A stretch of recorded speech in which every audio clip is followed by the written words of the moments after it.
বন্ধু বিদেশ যাওয়ার কইরে লিবার জলদি জলদি ইটতে কাজ শেষ করতে হবে মশলা শুকিয়ে যাচ্ছে দিচ্ছি মিস্ত্রি দিচ্ছি और अभी तो रुको क्लाइमैक्स अभी बाकी है। तो रुको जरा सबर करो।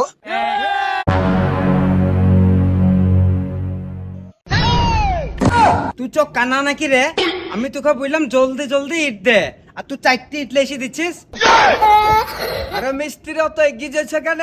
বাইরে প্রচুর রোদ রোদটা কি হয়েছে রে এখন শীতের সময় রোদ হওয়া ভালো কাজ আর তোর তো ইট দিয়া কাজ তুই রোদ ফদলে পাইতার মারাতে এস কেন আচ্ছা মিস্ত্রি তুমি যে এত রোদে গাঁথনি করছো গাঁথনি তো শুকিয়ে যাবে তাই ভাবলাম ইটটা একটু আস্তে আস্তে দিই একটু সময়ও বাড়বে তোমার কাজটাও কম করতে হবে कौन है ये लोग? আরে গাধা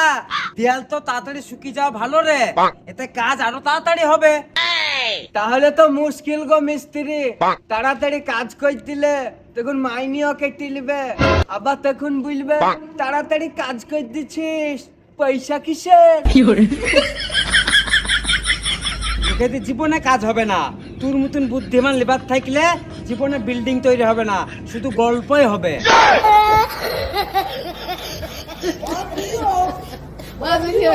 Oh my God, I got it.